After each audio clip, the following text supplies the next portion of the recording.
mulai kontroversi. Ini disebutkan sebagai pasangan calon boneka, Pak. Pasti Bapak dengar juga istilah ini kan, Pak ya? Ya. Bapak sudah berapa kali juga memberikan jawaban, termasuk tim sesnya Pak Kun. Bagaimana Bapak menjawab itu? Bahwa sungguhnya pasangan ini adalah pasangan yang sengaja dikondisikan, disiapkan untuk kemudian berhadapan dengan pasangan Ridwan Kamil dan Suswono. Kemudian juga disebutkan bahwa kesempatan menangnya kecil, sehingga ya sudah diada-adakan saja. Bagaimana Pak? Ya.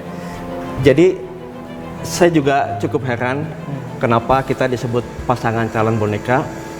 Jadi awalnya memang mulai deklarasi itu kan awal Februari. Betul. Ya. Pemilu selesai ya, itu setelah itu kan. Ya, kemudian hasilnya, kemudian pembentukan koalisi dan seterusnya ya. Padahal kita mulai sudah dari awal ya. Kenapa kok ini fenomena ini setelah kita sudah mencapai tahap akhir ya. Kita juga agak heran gitu, kita dibilang boneka.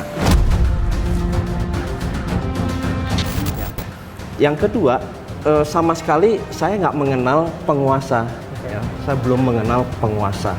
Jadi saya nggak ngerti atas dasar apa gitu. Saya nggak punya historical background, yaitu latar belakang yang menuju ke arah boneka ini. Ya.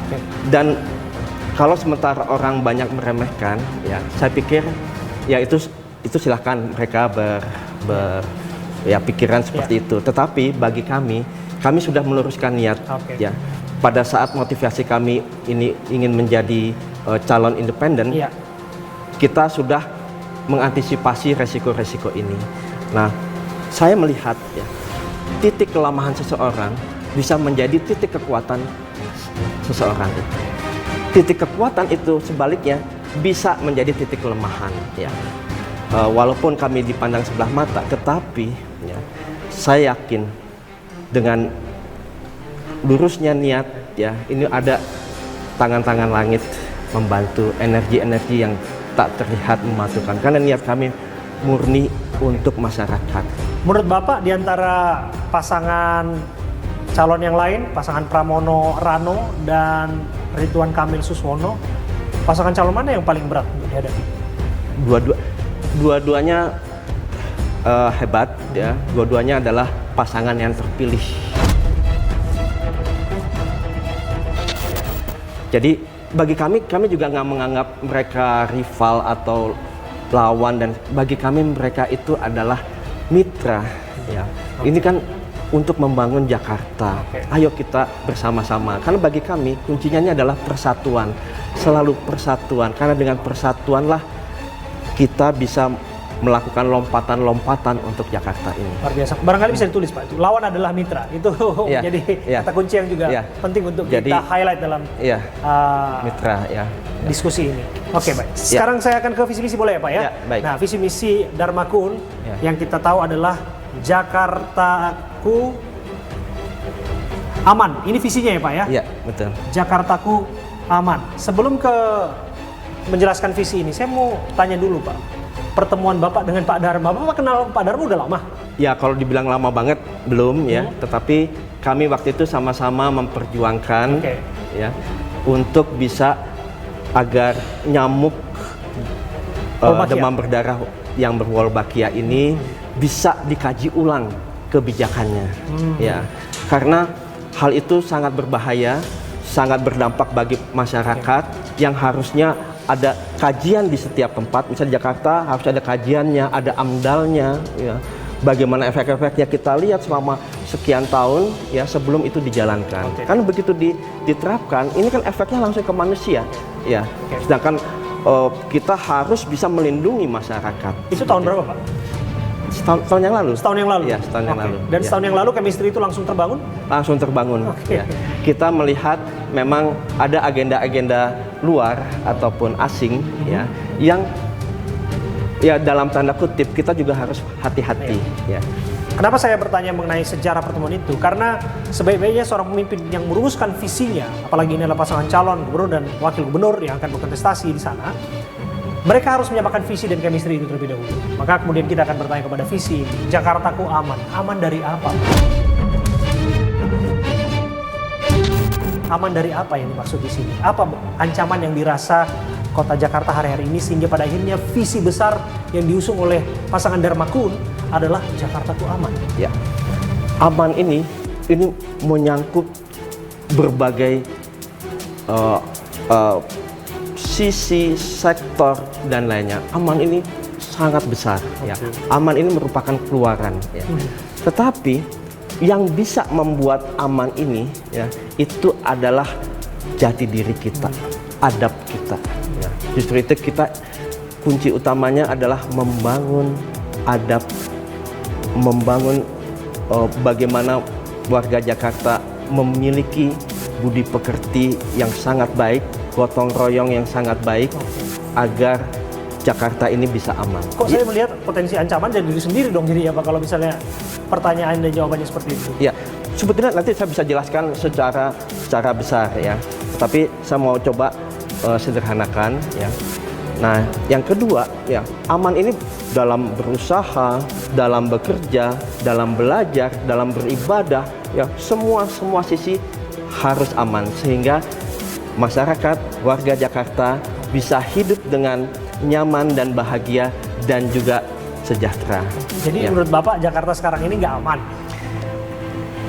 Kita lihat dulu ya sekarang konteksnya ya. Ada tawuran misalnya. Ya, kita lihat itu bagaimana kalau misalnya ada wisatawan datang gitu ya. Misalnya atau mungkin kriminal gitu ya. Nah, ini kriminal bagaimana? Kan banyak terjadi di kota-kota manapun Pak sebetulnya, bukan hanya di kota Jakarta kan? Ya, ya. Di kota-kota metropolitan itu suka terjadi. Betul. Nah, justru itu tingkat-tingkat ini harus kita turunkan. Ya. Sehingga kenapa? Untuk kita bisa menjadi kota global, ya, kita harus meyakinkan bahwa masyarakat kita bisa hidup secara bahagia. Ya. Ya. Ini aman dari sisi satu sisi tadi ya, tapi ada aman juga dari sisi misalnya banyak orang-orang dengan tadi tekanan ekonomi yang cukup tinggi, pengangguran, banyak yang masih lapar ya. Nah, ini yang kita ingin bangun juga bahwa warga Jakarta semuanya bisa bekerja. Warga Jakarta semuanya bisa kenyang. Ya. Warga Jakarta tadi juga bisa memiliki hidup yang layak. Ya. Mungkin kalau pertanyaan aman hari-hari ini, coba kita bangun kontekstualisasinya hari-hari ini ya Pak ya. Selalu dua hal yang bukan hari-hari ini saja, menahun bahkan mungkin berabad-abad sudah terjadi bahwa aman dari banjir, ancaman banjir, dan kemacetan. Ya.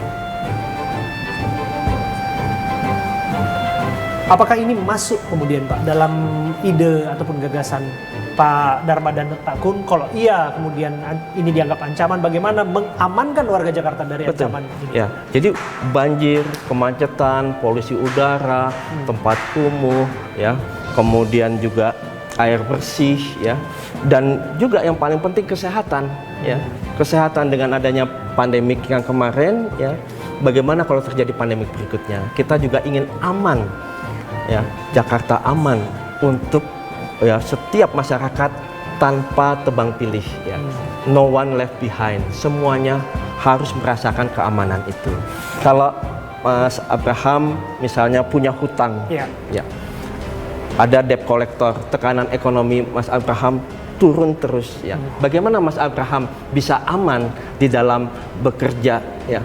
Stres memikirkan tadi tagihan hutang yang begitu tinggi, ya merasakan nggak? Pasti siapapun merasa terganggu Pak. Betul. Nah, kita ingin menyelamatkan jiwa-jiwa tadi, menyelamatkan jiwa keluarga kita, saudara kita, teraman dari belenggu-belenggu tadi. Nah, pertanyaan publik yang sederhananya, Bapak mau bayarin utang itu? Nah, justru itu kita berikan solusi. Ya, nanti saya akan jelaskan bagaimana solusi untuk Jakarta agar tadi semua bisa hidup layak, ya, hidup sejahtera, sehingga outputnya itu adalah keamanan itu sendiri. Oke, Ya. Bapak sudah singgung tadi. Tapi sebelum bergeser ke yang lain, mengenai banjir ada kisi-kisi tidak Pak? Atau ide kan kalau kita lihat program-program yang sudah berjalan, dulu pernah ada ide normalisasi oleh Pak Ahok, naturalisasi sumur-sumur resapan oleh Pak Anies.